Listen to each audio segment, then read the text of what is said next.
Okay, we got Brian in Chicago. How are you doing, Brian? Hello, Brian. Hey, I'm doing all right. What's up? Thanks for calling. Hi. I emailed and I called last week. I'm a pastor at a small church in Chicago. Wait a minute. Brian, this guy, okay, yeah. so I accused you of maybe being fake, and I would like to know how come you were using a Gmail address identifying a church that apparently wasn't yours? Well, I wasn't really sure if I didn't think the name of the church would be like investigated and like searched out. So that's not your church. Why do you have that Gmail address? That is the church, but like I said, I don't really want to bring them into it. Okay, I'm not going to name the church. I'm just I was a little harsh with you in email, but you understand we get a lot of trolls on this show.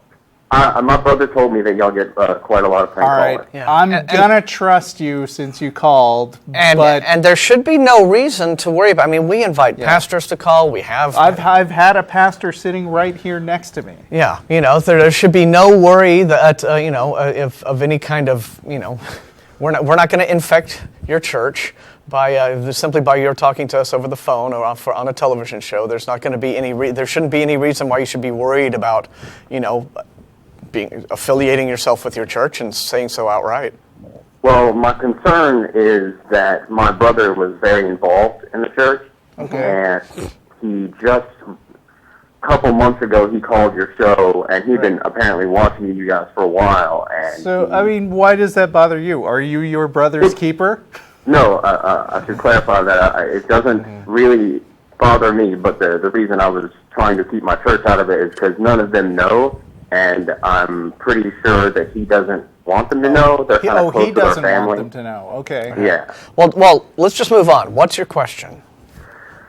Well, it's not really a question. The last time I called, I was just trying to point out that because the guy who hosts the show I was talking to, I got in on the last couple of minutes, and he said that it was irrational to believe and have faith, and I was just trying to point out that I don't think it's irrational. Okay. Well, there are a lot of factors that go into what you believe, and a lot of it has to do, I mean, I don't think people are irrational for having beliefs. I think a lot of times they're influenced by their culture and their family and peer pressure and stuff like that. I also happen to think that what you believe is incorrect. But I can understand that. But there are a lot of people I disagree with in the world without thinking they're crazy or anything. It comes down to, people believe the things, you don't believe things in a vacuum. People believe the things they believe because they have been convinced for some reason that claim is true or that thing is true. Now, it may turn out that, your reasons could be very, very good and they could be sound, and or they could not be good. But what we usually try to ask believers is, what is it you believe in? Why do you believe it? And, just please explain it to us. What was it that convinced you? And we listen to that, and then we will say, well, we agree or disagree for this. Usually we disagree for X reasons, and then that's how the discussion comes up. I think beliefs are only irrational, when a person, whatever they are, when a person holds them and in the face of just clear and obvious evidence to the contrary, like good, solid, disconfirming evidence. And this is where, so we would get into people like Ken Ham or Ray Comfort, these people who believe that the earth is 6,000 years old, which is something that actually most Christians actually do not believe. And And then they go on to be very, very dishonest as well in the interest of defending the belief that they've chosen to have. And so Ray Comfort will consistently, he's made a whole career out of going out publicly and saying, no scientist has ever presented evidence for X. Since we've but they always Brian do, on the right? Show, Yeah. I think Brian should tell us what he wanted to tell us. Okay, well, I agree with everything you just said. I don't accept that the earth is 7,000 years old. I think that's a bit ridiculous, and I don't hold to the Bible as literal fact either. If you were to ask me what I believe and why, and there's no reason to go into huge stories about it, but would you accept personal experience as whose credible? personal experience? Sorry? Whose personal experience? The individual, if you had one, would like you my accept? own personal experience? Yes. It would really depend on the nature of the experience, because I understand that human minds are fallible, and so if I had, like, let's not even make this about Christianity. Let's say that I had been convinced that I was abducted by an alien spaceship. I would need, like if I got out of that experience and I didn't have video to prove it, I didn't have there was no indication that there was anything in the sky at that time.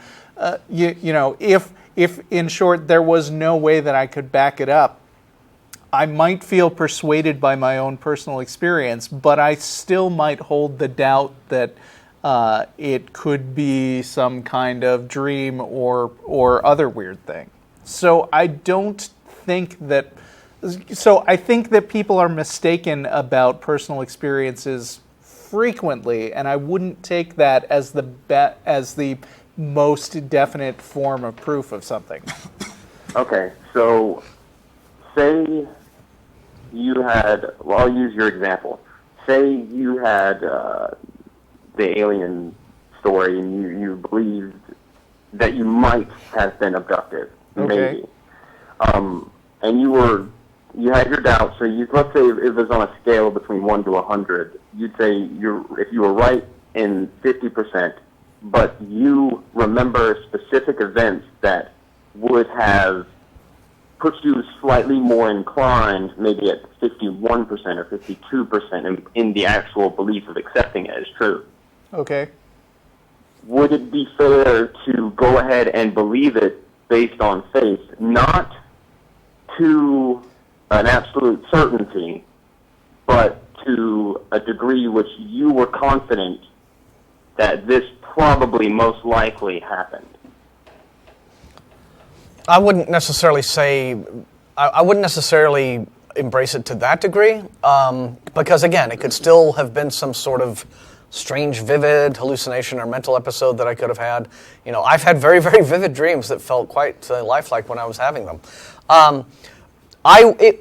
But if I had whatever it was that was, just in my own mind, convincing me that this might be a bit more than that sort of thing, what it would prompt me to do would not necessarily be to just go, okay, well, I will believe that this happened on faith. I would look for anything in the way of evidence to confirm it. It would make me more driven to find some sort of confirmation, some sort of evidentiary back. So for the alien scenario, let's say, well, I would have to say, all right, well, it really, really, really felt like a thing that happened, and as far as I know, I wasn't, just completely whacked out on every drug known to man.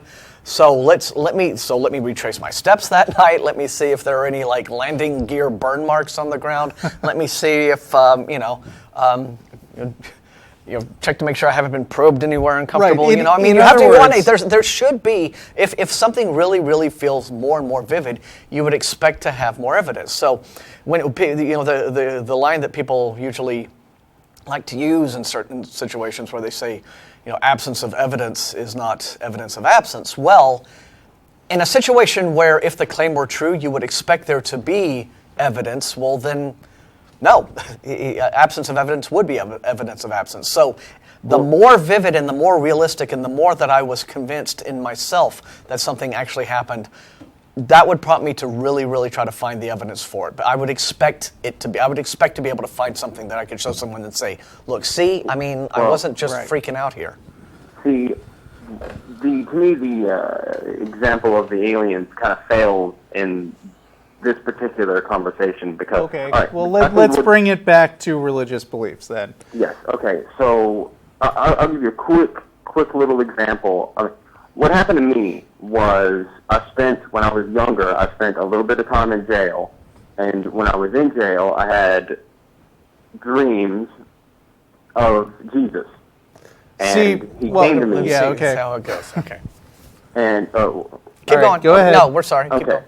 All right. So when he came to me, what was odd about it was it felt to me as if he was using my fears to bring me to him.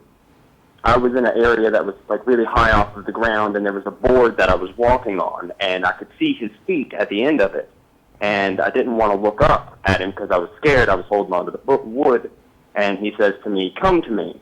And I didn't want to look up. I said, "I can't, I'm scared." And he insisted, and then I woke up. And it scared me, but at the same time, I had these like rushing feelings of like adrenaline, and my heart was pounding. Okay.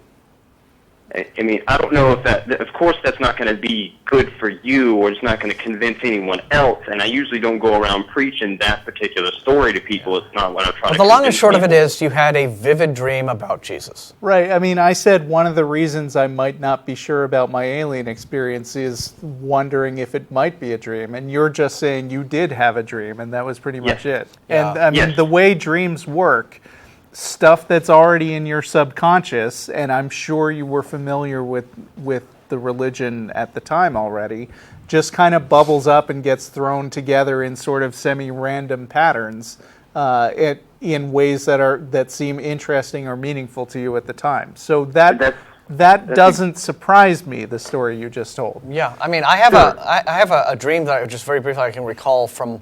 It was I had it in my childhood, but it was so vivid and striking at the time. To this day, I remember it. We lived overseas, and also when I was, I think, about 6 years old, I was getting over some asthma. So my morning routine consisted of I would wake up, I would get dressed, I'd brush my teeth, I would go into the kitchen, my mother would give me my medicine for the day, and then I would go to school. So one morning, I did all that. I woke up, I came in, said time to get up. I got my clothes on. I went in, I brushed my teeth, I combed my hair. I went into the kitchen. My mother gave me my medicine in a teaspoon, and then I woke up again. I had dreamed my morning routine, like vividly. It was a strange, very, very strange moment. I can top that. Yeah. I once had a dream that was like 10 levels nested. But I was on Atheist Experience, and suddenly Russell Glasser talked about a dream, and then I woke up. What I'm saying is they can be exactly that lifelike and exactly that convincing. So, we totally believe that you had this dream that was this vivid. Do we believe that it was an actual encounter with Jesus, though? You're right. No, we don't. Because, again, we know that that's how our brains can work for us. I can completely understand it's just a dream, and that people have all kinds of sorts of dreams, and there's no real reason to accept them as true. And that's why I don't go around preaching, and I don't talk to the people in my church about it. I haven't really mentioned it very often. The reason why it's important to me is I want to tell the story, and you've probably heard it, but I'm going to try to make it as quick as possible. Okay. There's a man in the ocean in a boat, and he's stranded, and a boat comes by. And I know the story, yeah. You know the story, okay. Well, I guess you better finish it, because some people in the audience don't know it. Okay, so I'll try to make it as quick as possible. Right. So a boat comes by, he dismisses the boat because he wants God to help him. The boat goes away. Another boat comes, same thing happens. Another boat comes, same thing happens. He dies, goes to heaven, asks God, "Why didn't you save me?" God says, "I sent three boats. Yeah, Right. Yes, it's a bit silly, and I understand that. But the way it means something to me, as in, it could be that God has given an example and you dismissed it, or he has yet to given you a personal experience. Right. To show that it actually is true. But what that story could also be saying is that the people who told the story recognize that there are all kinds of opportunities that pop up in life all the time, and you can easily credit any one of them to God after the fact. And as an atheist, what I would say is that story is kind of an excuse, because where atheists are looking for direct, solid evidence of something, Christians will just often pull any example of any particular thing that happened in their lives and say, well, that was God. I can't prove it, but that's what happened. Yeah, if a thing that's good happens in the life of a believer, it's, it was God helping them in some way. And if something bad happens in the life of a believer, it's because, God wants you to learn something from this experience and have a moment of reflection. So, so either way, God can pretty much get the credit for anything that happens in a believer's life, no matter how mundane or profound it is. So what it seems to me is that we've basically come to a crossroads where either not saying this is true, but either I have a presupposition or you guys have a presupposition. Okay. And I'm not saying it's true. I'm saying that either you can't or won't accept it, or I always will, or I always have accepted it. And I'm trying to figure out if there's a way, aside from specific Jesus popping up in the streets with cameras on them.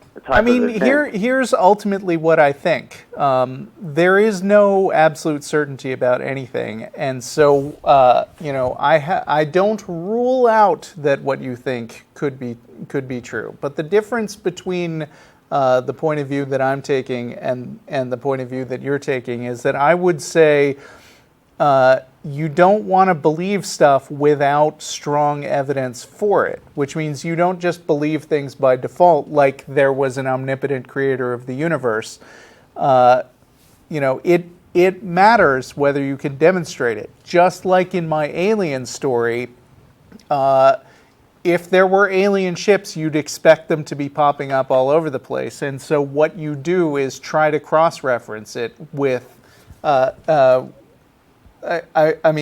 to validate whether there is any actual evidence of these aliens other than some people repeating stories they heard or telling stories similar to each other that they can't really verify as true.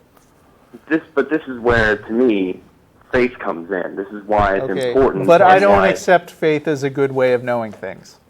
I don't know if I would say it's a good way of knowing things, but to me, it's almost the instrument in which God has presented himself in the world.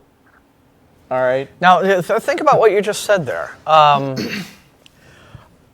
Why would God choose as his instrument of presenting himself in the world a method that was not a good way of knowing things?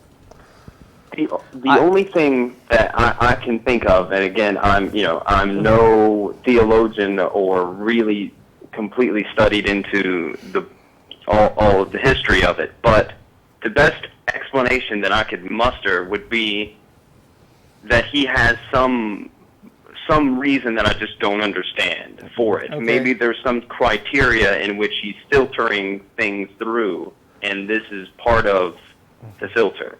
Right, but at the end of the day, the disconnect between us isn't that you have to explain why there's no evidence. The point is just that Martin and I are not people who are predisposed to accept your conclusion unless there is evidence. And I respect your right to hold that belief, but to me, it's not convincing, and maybe the thing to do at that point is just live and let live. Yeah, because I can understand.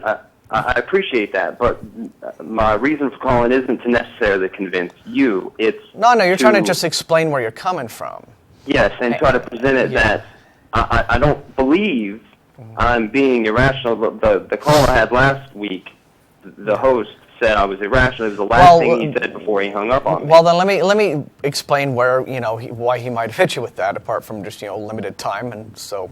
Yeah, I think Matt was already in a bit of a tense mood after a previous call. Yeah, but the point is, anyway. It's like when you are looking for explanations of things, okay, and remember just everything that you just said a few seconds ago, talking about God has some sort of process and we don't get it, et cetera, et cetera, et cetera.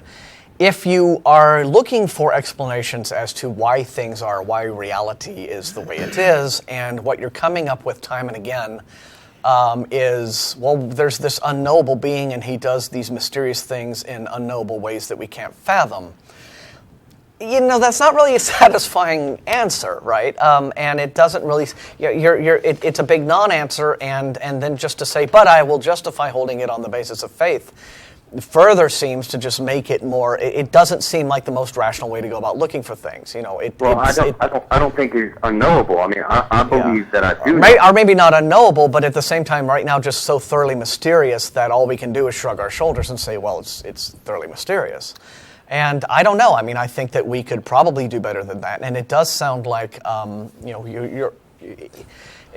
don't understand why that would even be accepted as, well, okay, we'll go ahead and have that. Here's this thing that's completely inexplicable. We'll go ahead on the big list of options as to what our possible answers to X could be. We'll make that an option. A mysterious being working in mysterious ways.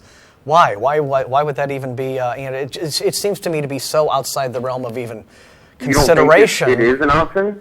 Well, Possible? Because when it's defined by how utterly inexplicable and impossible to understand it is, then it seems like, well, let's move on to something. Let's at least find something that we can understand. You see what I'm saying? It seems very.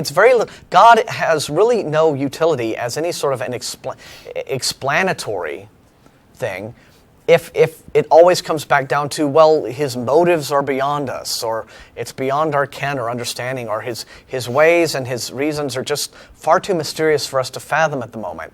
That just sounds like reaching and not grasping. And I don't see that it's useful, no.